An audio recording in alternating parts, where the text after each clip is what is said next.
Oh, it's good, y'all. It's your boy Dev, Twitch partner Dev, back again. You know what I'm saying? YouTube Dev, back again. Short hair Dev, back again. Y'all know what it is right there. I kind of was waiting to make this video. I really didn't want to immediately make this video. I wanted to give it some time, some reflection. Obviously, I wanted Kanye to drop his album first, and then not expected, but a lot of people were kind of theoretically saying that Drake was going to drop his album as the same week, maybe the same day, and that's exactly how it planned out. I gotta say, man, throughout this whole beef, I do think there's beef there. All right. That's the one kind of reason I didn't want to make this video yet, because I wanted to make sure that this was an actual beef, before it was, before saying that, it's a hoax and whatever, because I had so many emotions and so many thoughts going through my mind of what this really was, and Kanye and Drake, and if something was going to happen, it would already happen. Story added on, Pusha T beef. I get all of that. It's kind of crazy when you think about it. Like, this is still going on. These are two grown men, and the beef is essentially still going on and getting progressively worse. I think there's a couple things I want to talk about here. If I do miss some points, I apologize. You guys can ask me in the comments, and I'll try to reply to them as much as I can if I'm missing some certain points you guys want to know on my thoughts. But the one thing I want to say is, do I think that the beef is now real following both albums dropping, and the fact that the whole thing with Drake and Kanye releasing the address and then being a part of the group chat? I'm gonna say how my mindset was when I first saw it. When I first saw it, I thought it was just a kind of a rollout thing. Drake doing the whole laughing villain thing, and addresses getting leaked, even though we know where Drake lives, and seeing Kanye being Kanye, and how he's being very angry and going off on his producers, and going off on Drake himself, and kind of just being the Kanye that we are used to whenever he's in album mode. We all know the shows were going on at this time. I believe it was the second show at the Ben Stadium, and I think that at this point I kind of was in, I wasn't really feeling that this was a true beef. I thought that this was part of the antics. This was part of the rollout to get a little bit more buzz to Kanye's album. I did not think that Drake was dropping either. I really didn't think Drake was dropping. That caught me by surprise. I really didn't think that Drake wasn't going to drop until like towards the end of the year. More so, I thought it was coming in October. October Very's own. We saw a trailer that came out in January. I thought that was exactly what we were going to get from that. But no, I was wrong, man. They were definitely both in their bag and decided, the animosity between them two, and everything that was built up, they decided, okay, we're gonna drop these albums together. I think that was kind of the showdown that I think it was the showdown that we wanted, but we didn't need. I feel like this is one of the worst times in hip hop that we've had in a while. Hip hop, rap, whatever you want to call it. I think it was just a bad rollout on both their parts. I do think that now seeing it now, hindsight is 2020. Now seeing it now, though, I do think that this is a true beef, and I hope it doesn't get to the point where it's like Tupac and Biggie type level. Everybody think that beef is good for rap. I do think that beefs is good for rap battling. If you're gonna go in that direction, Kanye is not that type of artist. All right. Listening to the Andre 3000 whenever our dudes decide to release that video, amazing track as well. That's also another thing that kind of solidified for me that this is an actual real beef. If you got Andre 3000 essentially crying out and basically saying like, look, man, I don't really fuck with this, like, keep y'all beef between y'all. I really did this for your mom, and you kind of just used me as a plant. And when you look at it like that, and listening to 7 a.m. Birdie Path, and then listening to the track with Andre 3000 and Kanye, kind of just goes like, man, this is getting to a point where now this is a real beef, and there's some real hate inside their hearts. And I think that as sooner or later they got to kind of find a way to fix it, maybe. But Kanye is not a rap he's not a rap freestyle. He's not somebody that's coming at you trying to give you diss tracks. I mean, the man is gonna make his music, and he's gonna make his music how he makes it. Yeah, he'll throw a little hint of shades, but when it comes to the battle rap, I do think that Drake is where is superior in that aspect. Also, this beef is more so, I feel like, Drake versus Pusha T than anything.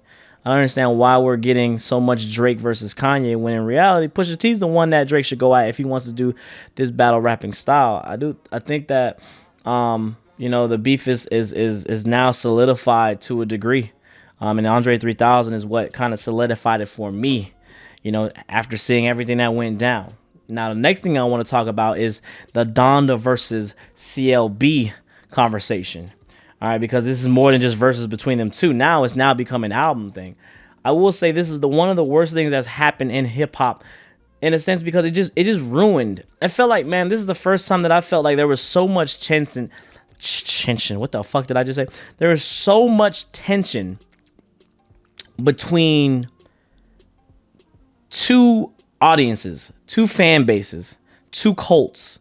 There was so much tension on this album. I've never seen hip hop divided so much in my life. I've been now here for 30 years, about to be 31 in 3 months. And black don't crack, Asian don't raise, But it's kind of crazy. I've never seen the division this much in hip hop or in any, artist or anything, as much as I've seen it on a global scale, on a country, other than this album. People, first of all, like I said, I like half of CLB. For me, it was ass, and a Drake, in terms of Drake numbers, it was ass. If it was a general album, then it was alright. In terms of Drake level, it was ass. It's probably the first Drake project that I did not enjoy. You're not gonna change my mind. If you enjoy the album, fine. I'm cool with that. I'm not mad at you for enjoying Drake's album. It is what it is. We all like what we like, and you like what you like. Look, don't be mad at me because I don't like it, or you're trying to force me to like it, or you're my whole opinion. You depend on your mood from my opinion. Don't be that guy. All right, you're not that guy. All right, and when people are trying to compare CLB to Donda, and if you ask me, yes, I think Donda's a better album. It was a better listening experience. That's me. When I did the reviews, though, I kept it to each one. I did not even think about Donda when I was doing CLB. If you're going to ask me the question, which I've been asked 1,000 times in the last couple days, I do think Donda is better than CLB. But again, these are different albums. The man made a gospel album, going for his mom, dedicated to his mom, and him going through these emotions, had hella features on here. And if you ask me, I think that Kanye or Pusha T dropped Drake's album. I'm going to make a video about the perfect Drake album. Shout out to Sean C for doing that. I know Sean C, that's the thing on his channel, but I'm going to kind of take his idea just for one time because a lot of people ask me how I would do it differently. I have the leaked Certified Lover Boys. All right, I have the leaked version. I honestly, truly believe that Kanye's camp or Pusha T's camp or somebody released that album. Because if you ask me, there's 3 leaked tracks or 4 leaked tracks from the leaks that are now on the album that has never happened in a Drake album ever. If this leaked, it never would have made the album. It made the album, right? Same thing that goes for Yandhi. Maybe Drake's camp released Yandhi. It could be deeper than rap that we didn't even know. This was a thought process. We have 4 future tracks on there. 4 future tracks are 3 future tracks and 1 future reference. These are for the streets on CLB. I also feel like What a Time to Be Alive scrapped, but I do think that was part of it as well. Scrapped, but just let's put on Certified Lover Boy. When I do that video, there's so many things I want to talk about, but no one remembers, man. First time we cried, first time we laughed, then when we cried. That song was a hit. It should have been on this album. The rollout was for January. He had a whole trailer with merch. All right, with merch. Foreshadowing. It's going to be a Nothing Was the Same, a So Far Gone, a Take Care follow up. 3 of one of his basically staple albums in his discography. So it was shocking for him to basically roll out this album from January all the way to September. And we didn't even get anything that was close or referencing that Certified Lover Boy feel or that trailer. Remember the Heady One freestyle? Remember all that shit leading up Two, the trailer was fire. So that's another thing I want to talk about that's confusing to me. So that was a big disappointment for me, that album was, but I did not compare it to Donda. Everybody's going Donda. I seen the Los Polos. I seen the Watch the Throne. We know that's the popular podcast. Shout out to him on Twitter. The Fantanos of the world. You know, everybody's going at each other's throats, and it's kind of just like, damn, like we're all sitting here, you know, not enjoying music, not respecting these artists, not just sitting back and glad that we got Donda and we got CLB back to back. Of course, there's people that are in the middle, you know, the Mallory Bros and Blackie, and there's definitely people that are in the middle. Myself in the middle, just like, we can enjoy both artists. Yeah, I'm not putting them against each other, but I felt like this literally was some type of civil war shit. It was a civil war in hip hop. And I just don't think it was healthy, man. I don't think it was healthy. I don't think it was fun. When you look at the bigger picture, man, like all the beef did was literally just sour both albums to both audiences. It closed a lot of minds because we got a lot of people saying that Donda's ass. I don't think Donda's ass conceptually. Maybe from a sonically standpoint, it's bad to y'all, but I get that. Little long on the length. I get that. But to conceptually say it was bad, I thought that conceptually it was like one of Kanye's best albums to date.